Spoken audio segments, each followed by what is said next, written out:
Metro is a series that first started with 3 books, and 14 years ago in 2010 was turned into a game. A heavily story-driven post-apocalyptic FPS with elements of stealth and horror. It started a game series that now is one of the biggest and popular in the post-apocalyptic genre. It's been 14 years since the first Metro was released, and to this day, the Metro series has a big community and lots of people still play it. In this video, I'm going to talk about all the games in order, tell you what book they are based off, and the stories of all games. I'll also talk about how the games changed with each one, and things I like about them. So let's get started with the post-apocalyptic world of Metro.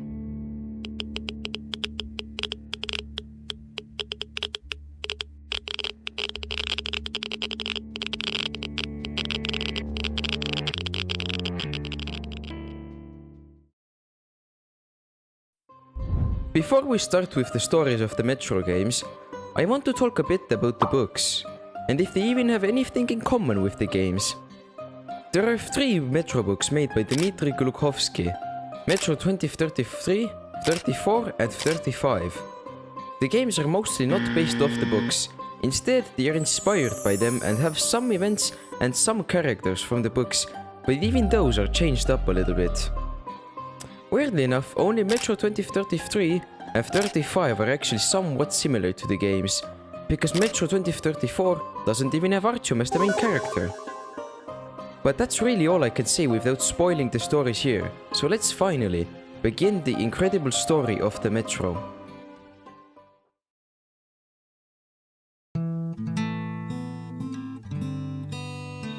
Metro 2033 was the first book from Dmitry, and the first game has the same name. The book was published in 2005 and the game in 2010. This is how it all began. The year is 2033. It's been 20 years since World War III started and Moscow was reduced to rubble. The radiation became so bad, animals started mutating into terrifying monsters who now fill the city. It's not safe on ground, so people escape to the underground metro system, said to be a labyrinth of bunkers, tunnels and railways. Survivors made it their home. But since food, water and supplies were scarce, factions were formed, with the most notable being Hanza, Red Line and the Order, which I might explain a bit more later. You play as Artyom, a man who must save his home station from the dangers lurking within the metro.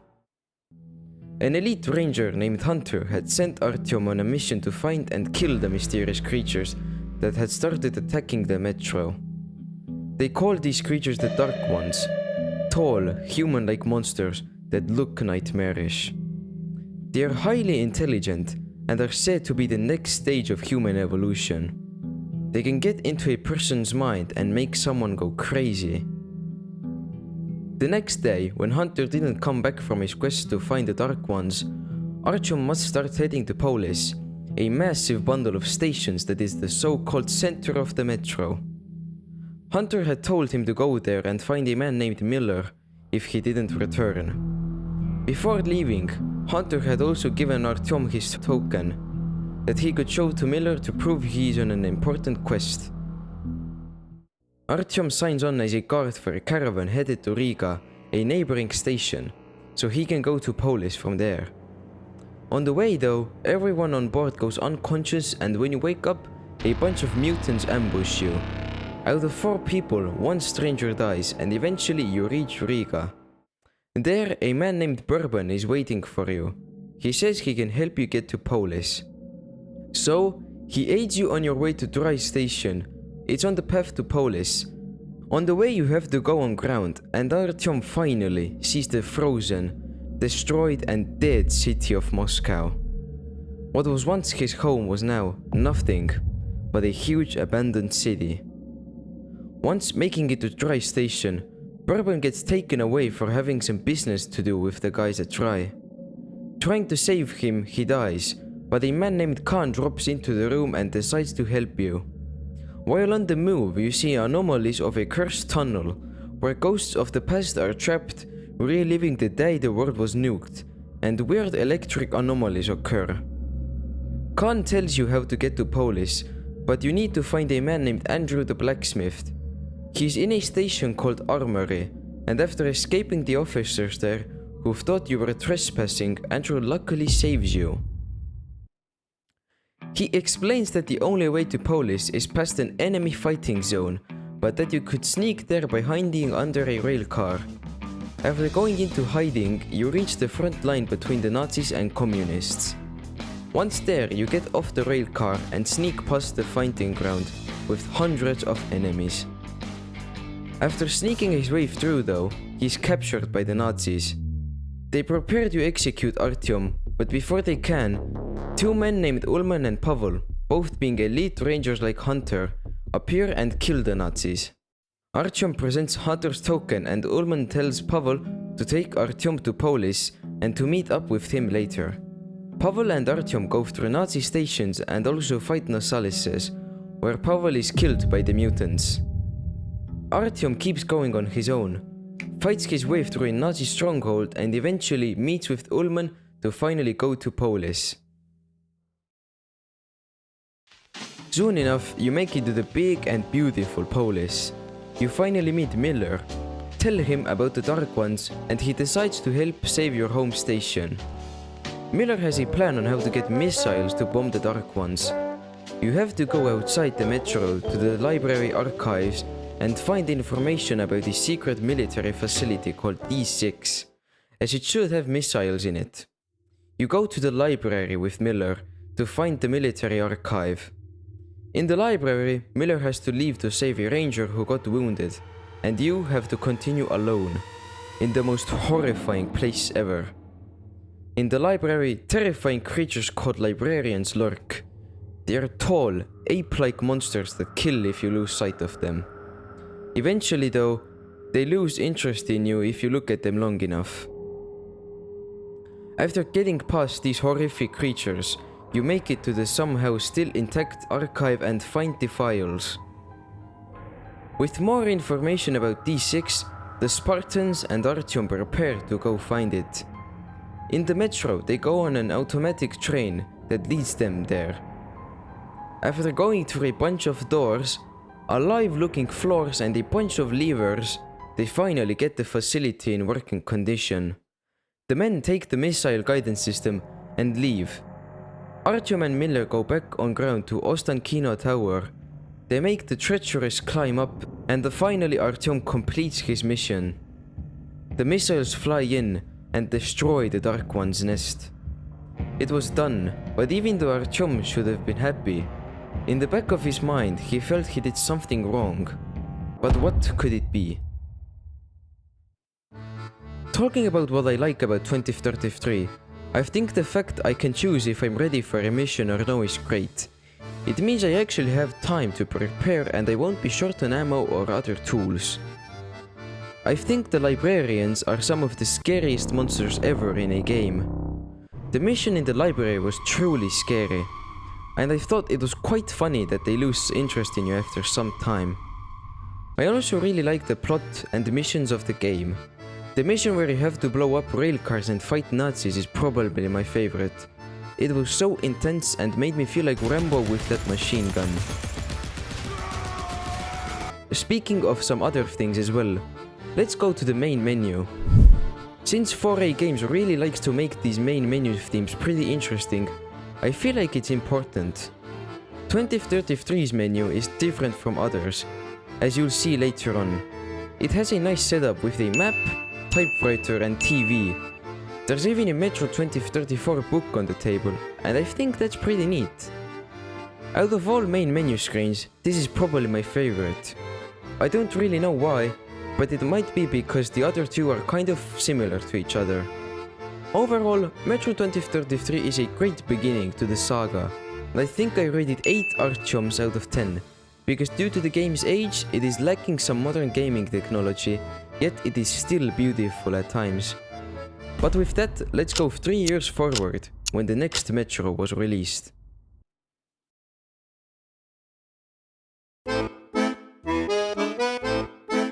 Metro Last Light is also inspired by 2033. There are some events that are from 2034, but not a lot. Last Light continues the aftermath of the first game and tries to fix the mistakes done in it. Last Light begins with Artyom having a nightmare of the Dark Ones, where he kills his whole crew due to an illusion of them being mutants. Eventually, Khan wakes him up and tells him some big news. Not all of the Dark Ones died the day Artyom nuked their nest. Khan had seen one roaming around. He tells Artyom he needs to find it and communicate with it, since him and the Dark Ones have a weird psychic connection. Now that Artyom is a Spartan ranger, he works for Miller. D6, the military base that Artyom helped find, has now been turned into the Order's base. After some shooting practice, you go to Miller with Khan.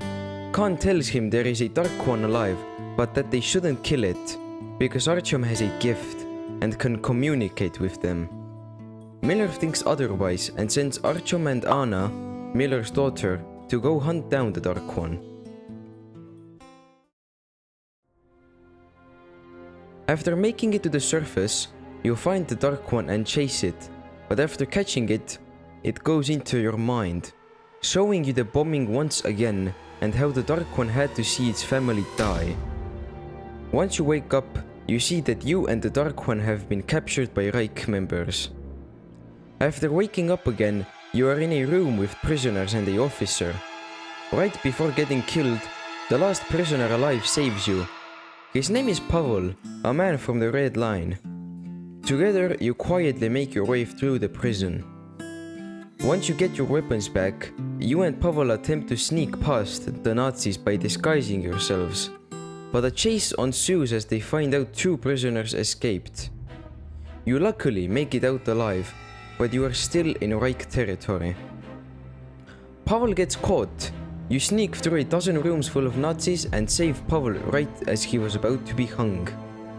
On the way to the theater, you enter a tunnel full of spiders and get in an elevator where you're attacked by more. After escaping the spider-infested catacombs, you reach the surface. To get in the theater, you enter a crashed plane, but start to see visions of what happened to it. The plane was flying when the bombs dropped, and it crashed in the theater. It is a really tragic scene, and shows how horrific it must have been when it happened. Eventually, you make it to a Red Line station after a horde of watchmen attacked you. You and Pavel have a drink, but it turns out he drugged you. He lied this whole time, and since the Red Line and Rangers are enemies at war, they arrest you. Pavel and the Red Line want information and for Artyom to join them. In the interrogation room, they try to get information from you by drugging you, but instead you go unconscious and see a memory of Artyom in his young ages. He was attacked by watchmen, but a Dark One saved him, which is probably why Artyom has this connection with them. Once you wake up, you are released by Colonel Moskvin's son. Moskvin is the leader of the Red Line, the communist faction. After this, you start making your escape through the communist space. After sneaking past them, you meet an old friend, Andrew the blacksmith. He helps you get on your way by giving you a rail car called Regina. He sends you on your way, and after making it through the tunnels of spiders, watchmen, dead ends and crashing the rail car, you call a ferry to come help you. A fisherman saves you in the nick of time, and you get on your way to Venice. But there are more monsters in these sewers. Shrimps.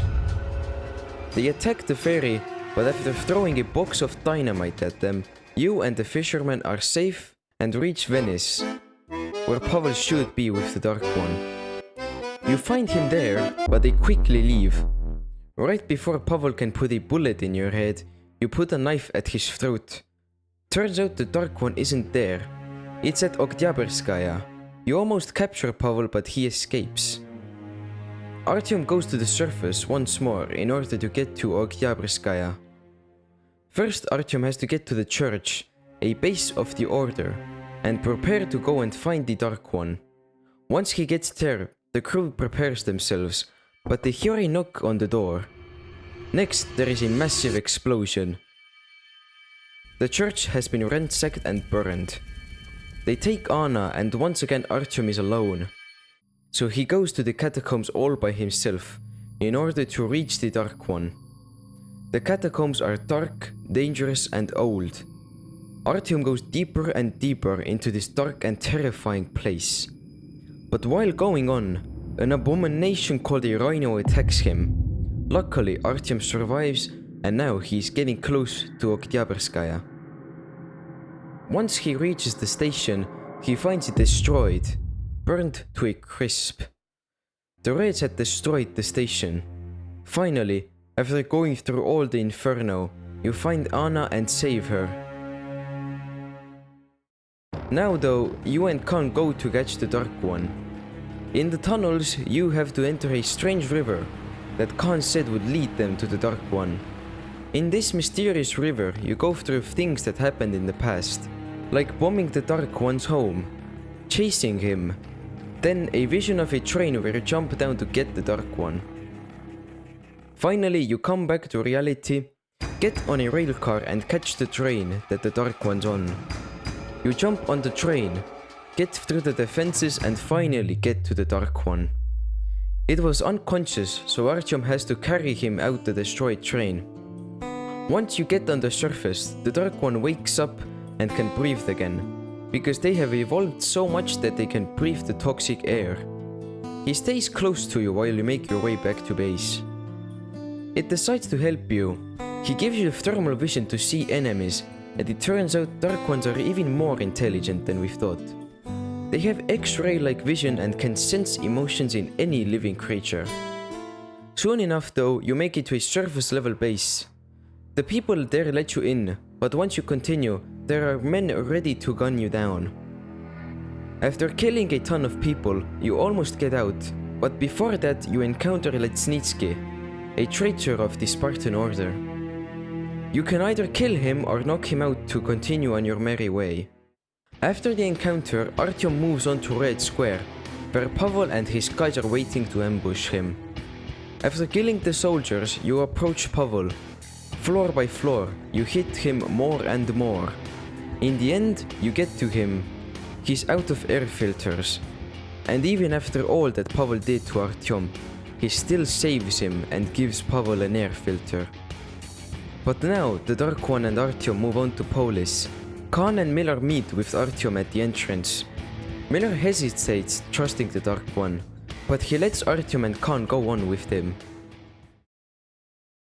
In order to try and stop the war that is coming, the Dark One has to be brought to a peace conference and open up the thoughts of Moskvin in order to make him confess about the things he has done.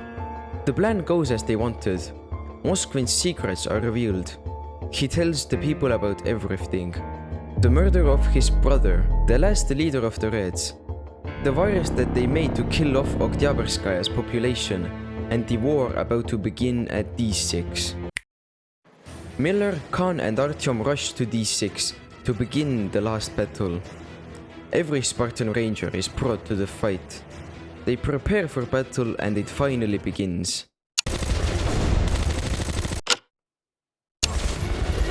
A loud gunfight ensues. Dozens of Spartans die, but the battle just doesn't end. A tank comes in. Highly armored men attack. Even a flamethrower attacks them. But with only a few men left, they manage to take them all down. But the fight hasn't ended. There aren't enough Spartans left, so Miller decides that D6 has to be blown up. But right at that moment, a massive train destroys the whole place. Only Miller and Artyom survive, both badly wounded, but somehow with their insane luck, the bomb switch is right next to them. From here on, there are two endings. Either the Dark Ones come to save the day and kill the enemies without having to bomb D6, or Artyom blows up the place with them inside. In the good ending, Miller will be in a wheelchair from his legs being blown off. Khan, who apparently survived, just disappears and the Dark Ones leave to live somewhere else, since it will be better for everyone. But clearly, since there is a third game, we know which is the right ending. Firstly, 2033 and Last Light have a lot of similarities. Things like the UI, graphics and weapons look the same. and this is for a reason. Well, both games used to be a lot different, but at some point they were rebuilt to have much better looks. Everything was changed. The environments, UI, monsters and a lot more things were revamped. And that's why both games feel so similar, because they really are the same on the graphical side of the games. Like Metro 2033, Last Light has some cool stuff as well. I like that the weather and environment is completely different. Instead of a frozen Moscow, it's a rainforest full of metal and concrete. It gives a feeling of freshness and even adds some new monsters. Last Light added shrimps, big, ugly but apparently tasty animals who live in the green waters of Metro. It's cool how here the main theme in the environment is water, since it's always raining and a lot of areas have basically flooded. It gives a completely new feeling to the city. Also, I really like the young Dark One. He was very helpful and forgiving, even though Artyom wiped out his family. The Dark One still helped him, and somehow he was very adorable and cute. I mean, look at him. He's like a human child, even though he isn't. Another character I loved is Khan. He's such an interesting character that talks wisely. He's probably the most informative person in these games, telling us about the history of the Metro, anomalies, ghosts and so on. He's like that one cool uncle that tells the best stories. This game also had an interesting main menu, this time being Regina, the railcar Artyom drives in the game. This menu definitely feels a whole lot newer, with the text being a more special font and a lot more color being present. Overall, I enjoy Last Light a lot, and I think I like it a bit more than 2033. I really think the rainy environment felt really nice and fresh, and the plot was just as good as the first. Also, all of the visions Artyom sees of the time before the bombing make it quite a nice experience. I give Metro Last Light 8.5 Artyoms out of 10.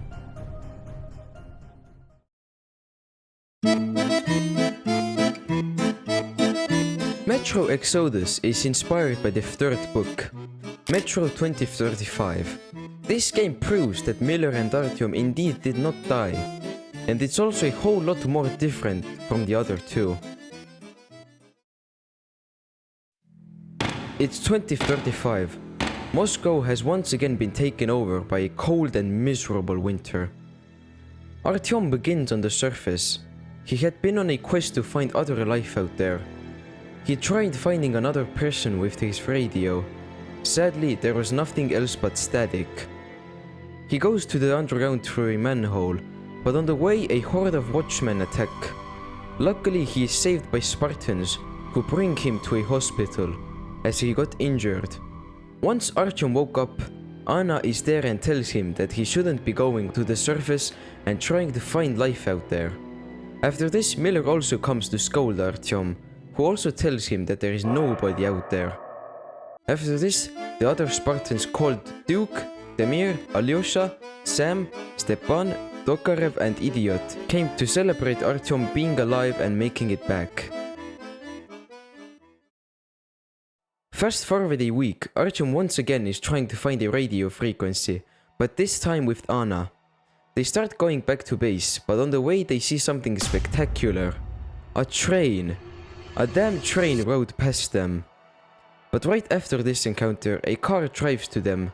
Anna and Artyom think it's the Order's men, but once they get in, they are knocked out. It turns out it was Hanza, the bad guys. There are two other people in the car, and they tell Anna and Artyom that they came from a village 200 kilometers away, meaning there indeed is life on the surface. Sadly, the strangers and Artyom get executed, but Artyom luckily lives. Being close to death, he luckily gets a gas mask and some meds. Now he enters a Hanza base and sneaks through with the help of Yermak, a train engineer. Finally, you find Anna, being interrogated by Commander. You save her, but in the action you shoot up a piece of equipment. The Commander says this is a huge mistake, because this is a universal radio jammer. Apparently, the war is still ongoing, and Moscow was playing dead with this jammer. But now, the rest of the world can finally hear them. After sneaking through the enemy base, killing a bunch of enemies, you finally get on the train to escape, but pretty quickly get taken down. Weirdly enough, the Spartans are there, as well as Hanza's guys. It turns out Miller apparently works for Hanza. Hanza, by the way, is a trading alliance comprising several stations, making up a large area of the metro. They are the wealthiest and strongest faction in the metro. Anna and Artyom made a massive mistake, and now they need to escape Moscow as they can't go back.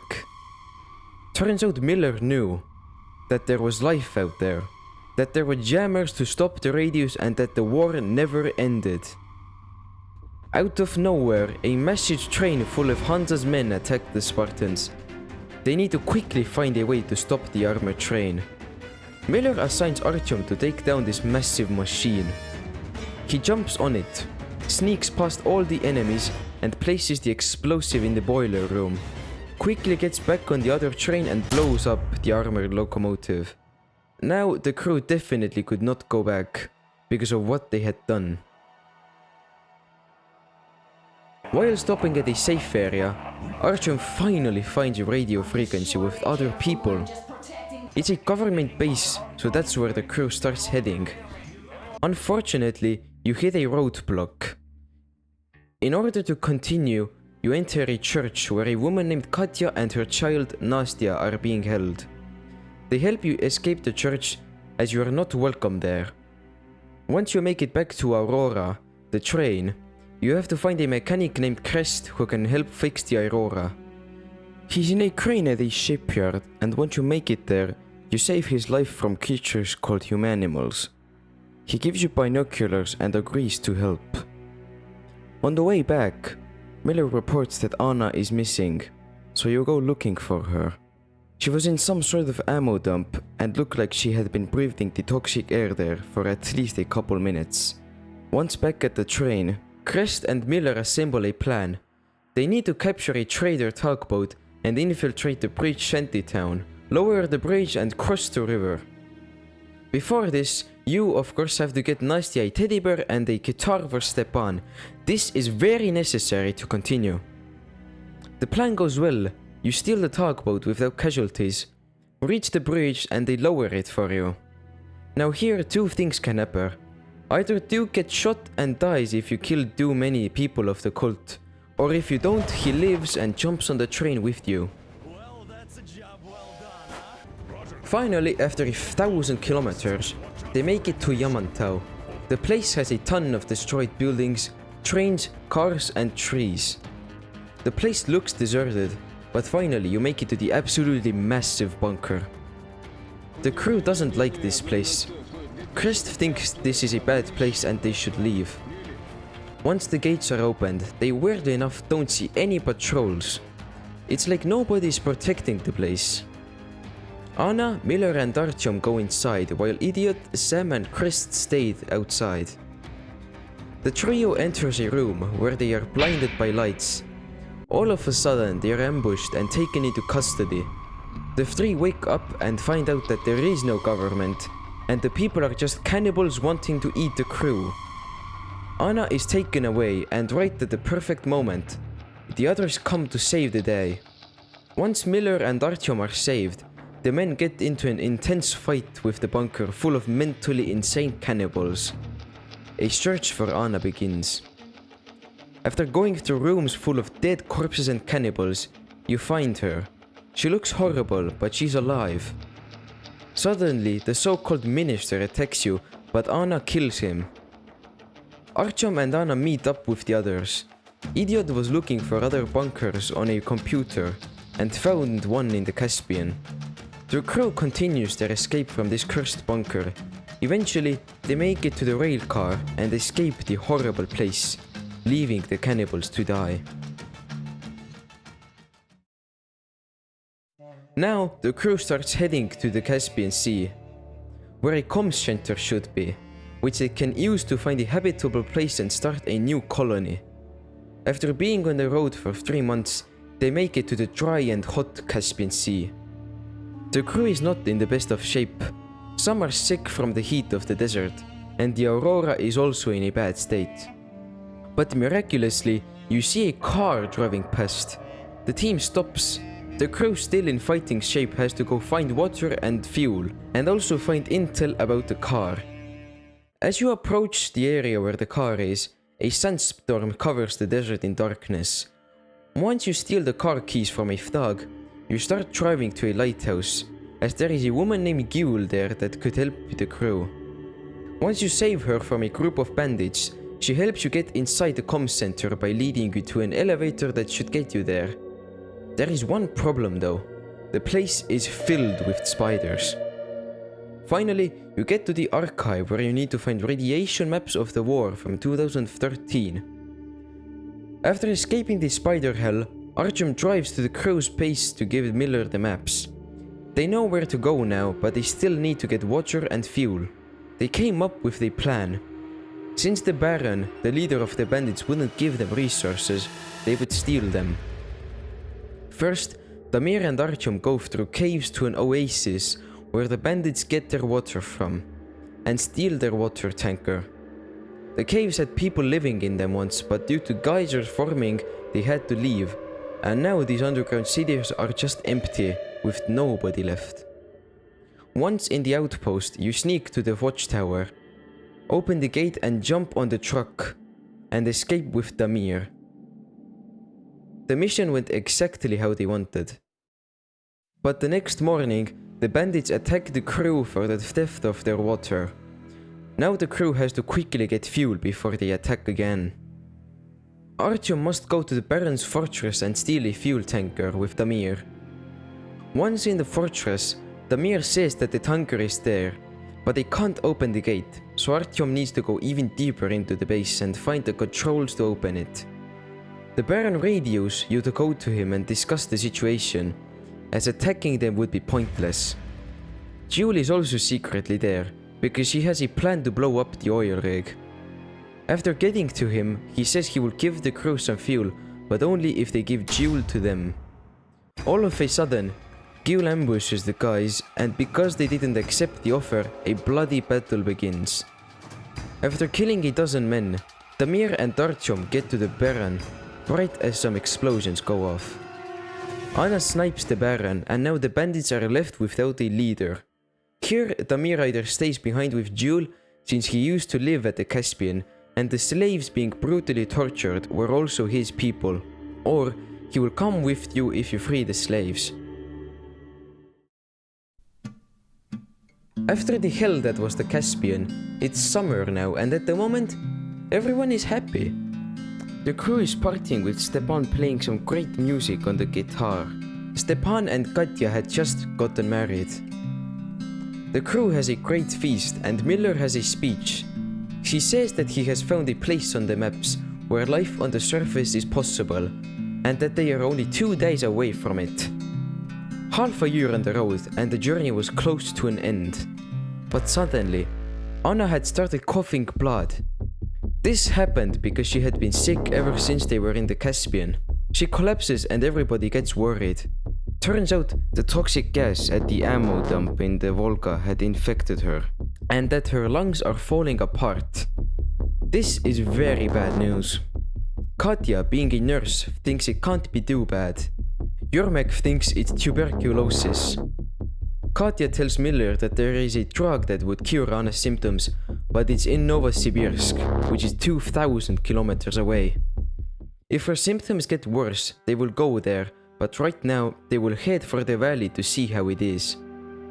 Artyom and Alyosha go on a recon mission in the valley, also known as the Taiga, in order to see if the place is good for living.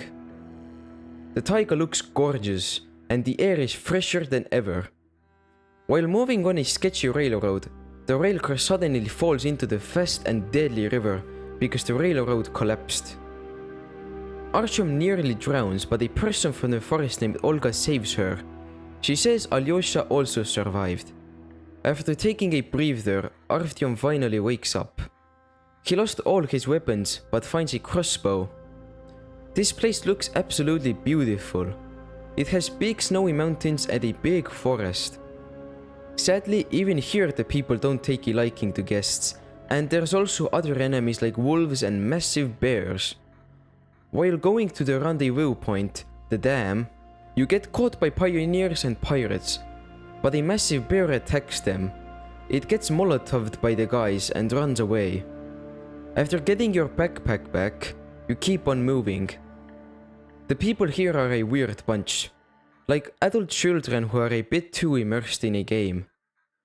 Artyom looks for Alyosha in a pioneer base, but after interrogating a pioneer, he tells Artyom that Alyosha has already escaped to the nearby church ruins. The church is being guarded by a third group of enemies, the bandits. Once you get to the church, a massive bear attacks you. After standing your ground and making the bear run away, instead of finding Alyosha, you meet with Olga, the person that saved you. She tells you Alyosha is already at the dam and that you don't have much time to get there as Miller is in a hurry to leave. In order to get there, Artyom has to find a boat to get through a swamp. On the way to the tunnels of the dam, you meet a crazy man with a bird. He talks by himself and acts like his crow in a cage and dead bodies of people can talk. Eventually, you meet up with Alyosha, and he tells the sad truth that this place isn't as safe as it seems. There is a load of radioactive stuff over the dam, and one day it will be the downfall of the valley, since the dam is very weak. Things quickly go wrong as a massive bear attacks once more. After throwing a bunch of molotovs at the beast and shooting a couple explosive arrows at him, it almost kills you, but slips on the steep cliff and starts holding on for dear life. Alyosha saves you. You stab the beast's eye and it falls down to its death. Alyosha and Artyom tighten the zipline to the dam since it was damaged. And here two things can happen. If you didn't kill too many of the people in the taiga, Olga and some pirates will come to let you through. Olga will say bye to Alyosha, but Alyosha promises to come back as he really likes her. The men get on the zipline and Alyosha warns that the people of the forest should leave the place, as the dam could break at any moment. They rush to the train and make it just in time. But if you do kill a lot, which is what I did the first time, then Olga is angry and feels betrayed, and Alyosha gets wounded while on the zipline, but luckily he survives. The situation is bad, as Anna is getting sicker and sicker. The crew is assembled to a meeting and the idiot tells some very bad news. They are 500 kilometers away from Novosibirsk, and even here the radiation is worse than Moscow, meaning that Novosibirsk is insanely dangerous. Miller has a plan. Artyom and him will go. Miller says that it makes sense as Anna is his daughter and he is the one who brought the crew to that damned bunker. And Artyom because Anna is his wife, and because he was the one to even bring the crew out of Moscow. This mission is easily the most dangerous one yet, but the crew needs to save Anna. Miller assigns the rest to prepare the Aurora for winter by getting a snowplow from somewhere. After thousands of kilometers, you reach the dead city. The city is in even worse winter than Moscow, and the radiation is absolutely horrible. Miller and Artyom prepare for what's to come. Are you ready, Artyom?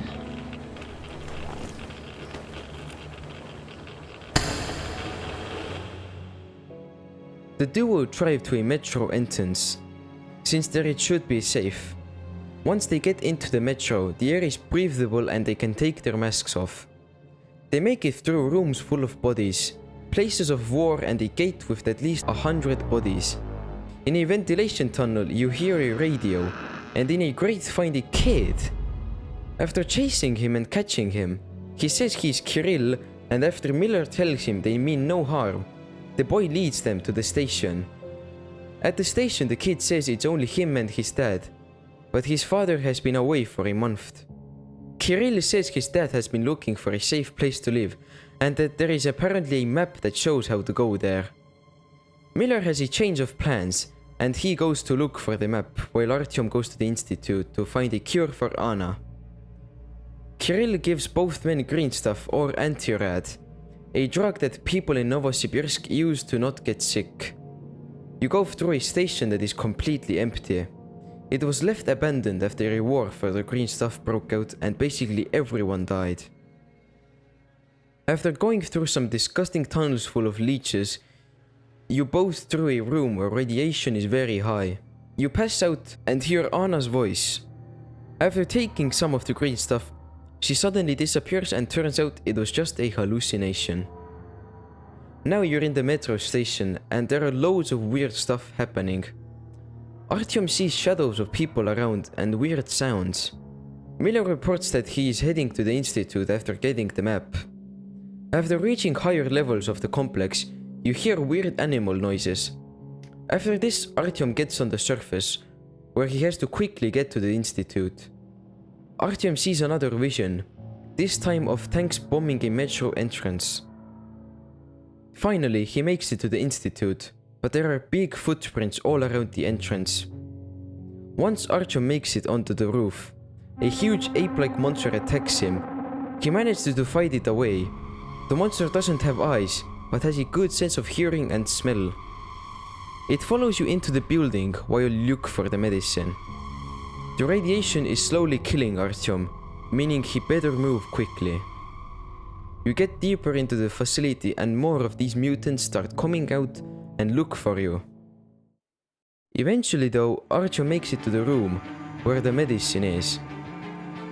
Artyom takes it, but one of the blind ones gets in the room and attacks him. You fight it and get beaten up badly, but you still keep surviving because after going through so much, Artyom just can't die. Now though, laying next to the dead mutant, chances of living seem to be slim. But out of pure luck, Miller finds you. He quickly gets out. He seems to be sick as he's coughing. He tells Artyom to stay with them and calls him his son. He had never showed any love to Artyom, but now he truly showed that he cared. After all they had been through, escaping Moscow, the bunker, the Caspian Sea and now Novosibirsk, he had truly began taking Artyom as his son. Miller gives Artyom the green stuff, meaning he himself would be without any. He starts driving and keeps telling Artyom not to sleep and to stay with him. Miller's coughing is getting worse and worse.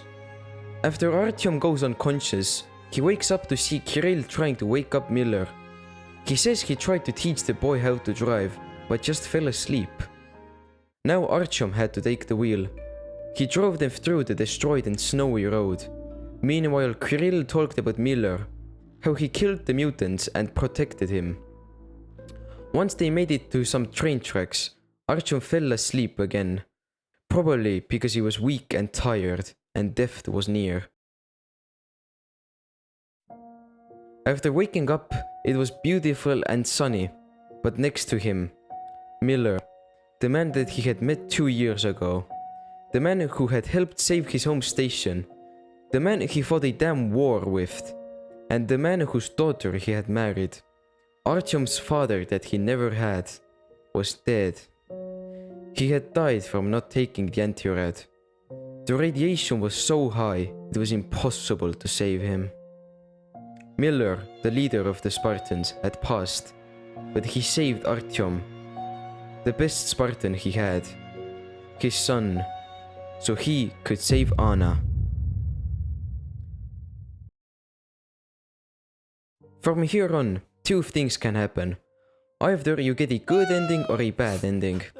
In the bad ending, Artyom is dragged into the train. He has been irradiated so badly that it's a miracle he's alive. The crew does a blood transfusion to him, meaning they pump as much of their blood into him as possible. But after everyone had done it, Artyom sadly just doesn't live. In a vision, he sees the train hit him. Everything goes white and suddenly, he's in the Aurora. It's dark and he sees Bourbon, the man that had helped him go through mutant-infested tunnels, but later died due to getting caught by the bandits in the station. He is drinking and tells Artyom how he didn't stay alive in this world, but at least he tried. Moving on, you see Khan. This is what he tells Artyom. Hello, Artyom. I didn't really expect to see you here. I thought you had some other fate, or a greater one. I'll be returning to the metro soon. But you... The sun never rises here, Artyom. You can't stop this train. Can't ever get off it. There are not stations in this world. He who has enough courage and patience to stare into the darkness for his entire life shall be the first to see the flash of light. Remember that? Why then... Not enough patience? Artyom also sees Miller, who says they both really tried to do their best. But he also sees something, and the train stops. After getting out, you open a mailbox, and it has a picture of Lake Baikal, the place that Artyom had dreamed about. But now, Artyom and Miller had both died and left Anna alone, to grieve. She says she doesn't know what to do and she feels so lonely, but that she will continue on for Artyom. In the good ending though, instead of the train driving into him, it's Miller. Artyom goes in and out of consciousness. Miller keeps saying, Come on, let's go. but his friends keep telling him not to die, and they keep saying to stay alive for their sake, for Anna's sake. Finally, in a vision, you and Miller reach Lake Baikal. It's so beautiful. He explains how Artyom was right to bring them out of Moscow. He says Artyom was always ready to leave, but Miller just wasn't. He was too focused with his position. But then, Anna comes in and begs for Artyom to stay alive. Miller says he loved Anna, but he had always wanted a son as well. A stubborn one, like him. And Artyom was like his son. But finally, he tells him that it's time to wake up, and so Artyom does wake up. Finally, just like in the dream, the crew reached Lake Baikal, their new home, where they could start a family and where Artyom would now be the new commander of the Spartans and the Order. Metro Exodus also had 2 DLCs, the 2 Colonels and Sam's story. Now, I don't have the DLCs, and they don't add a lot to the main story, but the 2 Colonels talks about Colonel Vyacheslav Khlebnikov, Kirill's dad, and how he went looking for that map that would lead to a safe living place. It also shows more of what actually happened in Novosibirsk, and how the place became completely empty. In this DLC, we see what actually happened to Khlebnikov when he went looking for the map. He sadly died, but in his last moments he said this. Kirill, I'm coming back. I just need a tiny bit of rest. I'm just so tired. And later, Miller finds his body and takes the map, while thanking Khlebnikov for what he did. The second DLC, Sam's story, talks about Sam leaving the group to go back to America, as now that Miller was dead, the man that he had been protecting for so long, he had nothing else to do now. And go see what happened to his home country and his dad, who he hadn't seen for all these 20 plus years. He goes to Vladivostok, where there is a submarine that can get him there. After doing a bunch of missions, he finally makes it to USA. But that's where it ends, so we don't actually know what it really looks like or what happened to Sam's dad. I really wanted to get the DLCs for the video, and also just to play some more Metro Exodus, but I just couldn't in the time frame that I wanted to release this video. Luckily though, the DLCs don't add anything so important that it would leave the main story empty. Metro Exodus' story is easily the best out of all 3 games. I gotta be honest, the first time I played and I got the bad ending, I genuinely teared up when Miller died. He had been with Artyom ever since the first game, and they went through so much together. To see him pass away was just brutal to me. There were so many moments where I felt really emotional, like escaping Moscow. Blowing up the train is probably the coolest mission in all of the games. Or the side quests like the guitar and teddy bear. It felt nice getting those for Stepan and Nastya. or all of Novosibirsk. The whole time I was doing the mission, I sort of felt like this is the most important mission ever, as it would determine if Anna lives or not. And she truly is a great character. Overall, I truly love the story and it may just be the best of the best. As I said before, Exodus is completely different from the first two games. It has better graphics, better animations, better monsters and so on. Even the gameplay is greatly improved. While 2033 and Last Light were linear shooters with not really much of an open world aspect, instead you just went through different levels, and in my opinion the first games were really about exploring the tunnels. But in Metro Exodus, the theme has changed so much. Instead of a linear shooter style, Exodus focuses a lot on open world areas. They all look awesome and they are so unique, from frozen cities to the dried out Caspian Sea. It really makes sense first off, as there wasn't much to do in the Metro's tunnels anymore, and secondly, the open worlds really are immersive. It makes it a great playing experience. Plus, I feel like Metro on surface is just way better. It's so beautiful, yet scary as hell due to all of the monsters. Another cool add-on is crafting. Wherever you go, you can find scrap and use it to craft ammo, medkits or other gadgets like knives and grenades. While on the move you can't craft a lot, but in the Aurora you can craft basically anything possible, except you can't craft guns. It's an awesome feature and I think it fits perfectly in a Metro game. Now, more on the visual side, like I said, the game visually looks much better than the older ones, and for a game like this I believe it's very important. I myself really like when a game has good graphics. It just makes playing games a better experience, though I don't mind if they aren't the best of the best. With a post-apocalyptic game where there are a lot of destroyed buildings, cars, trains and whatnot, the graphics and atmosphere should look stunning, and there should of course be lots of vegetation. Now I think all Metros do this very well, but visually Exodus is the best looking. I think that Metro Exodus very well deserves a 10 out of 10. It truly is an amazing game, and it's easily the best out of all three. It's got so many cool things like crafting, better mutants, an open world. Overall just being a much better made game than the other two.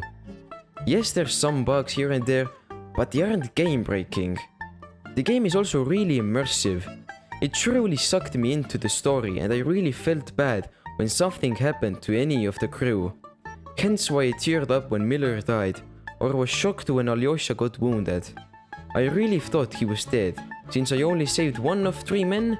The last 3 hours of the game felt really tense, as the whole time I was wondering, I'm getting the bad ending, aren't I?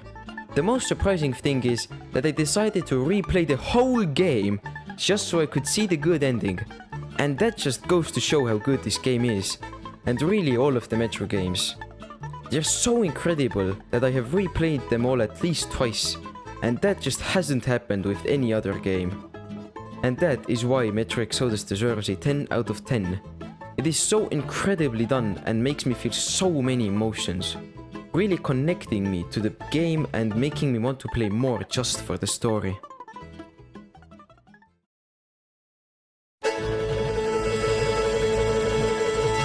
For the finale of this video, I want to explain why I think the Metro games, in my opinion, are the best post-apocalyptic games ever made.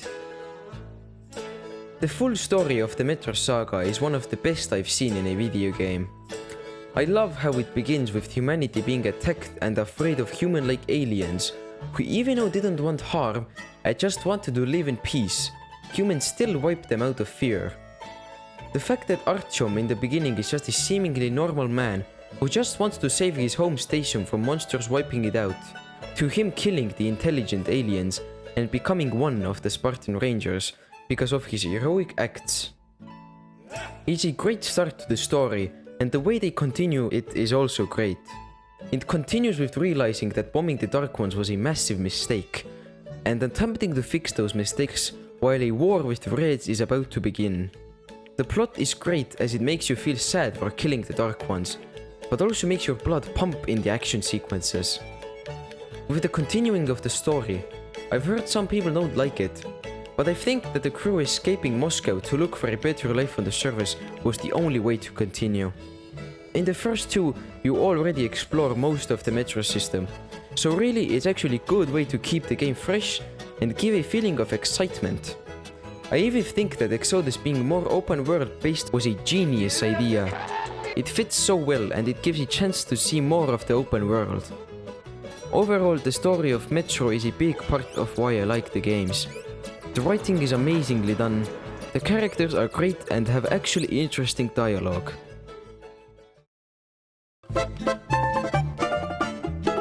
Metro's gameplay is the second big reason I love the games. The first two have quite similar gameplay with the HUD and weapons being the same. Monsters are also the same, they're strong and fast, and there's a great variety of them. Exodus has some things like crafting, which is a great addition to the game. Being able to take parts from weapons to upgrade your own tools. Being able to craft anything that before you had to buy. And even being able to craft on the move. It also has much more open areas and a lot more different kinds of mutants. So overall, Exodus has a lot more content. But altogether, I'd say Metro games are some of the most immersive games ever. Firstly, the characters are all great, since even in this horrible world they live in, they still try to be happy and try living normal lives. It makes them feel so real, and the things they talk about and the way they do is just great. The world itself is really awesome, with each season being beautiful yet scary. The atmosphere is eerie yet gorgeous. All the games look beautiful in their own way.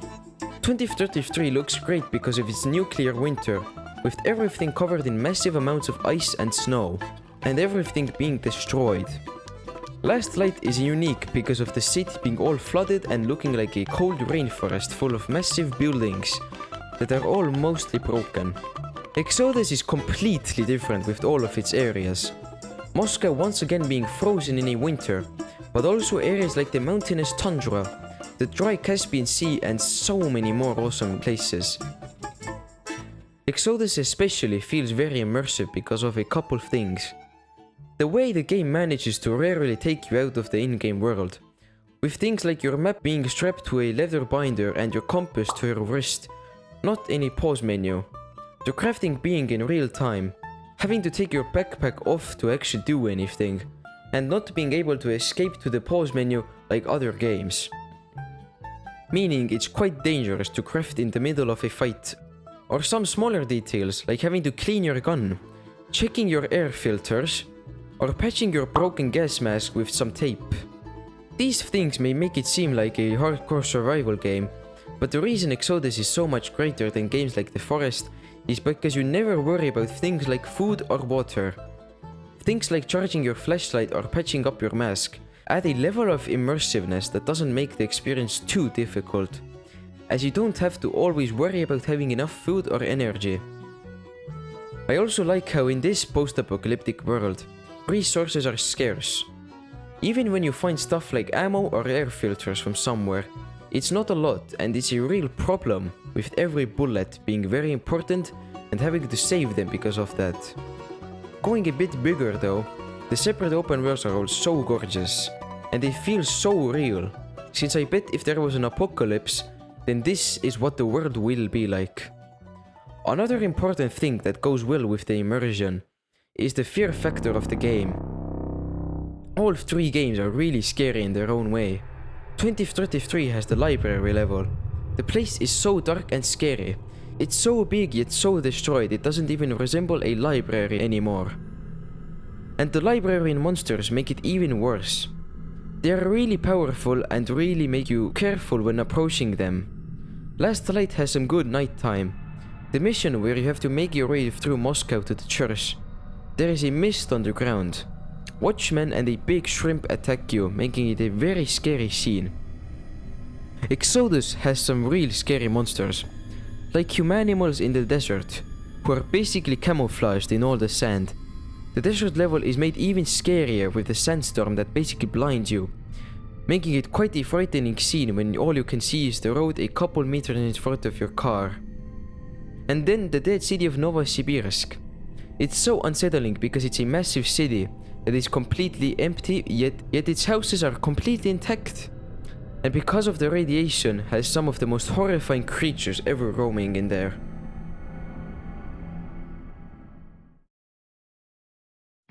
In conclusion of this video, I have to say that the Metro series is the best post-apocalyptic saga ever, and definitely in the top 5 best game franchises ever. The games are all amazing, the whole story of Metro is really good, and the games make you feel so many emotions. At one moment you are full of adrenaline, at another moment you feel betrayed, and so many times you cry like a baby. That's why I love this series. It makes me so immersed in the game and story, with its great world full of mutants, destroyed cities, and the beautiful story of Artyom and his friends. I can confidently say that I will never forget this series, and I will definitely be replaying all of the games and trying to find some cool secrets.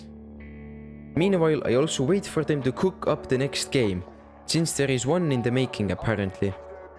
The Metro series has managed to amaze me.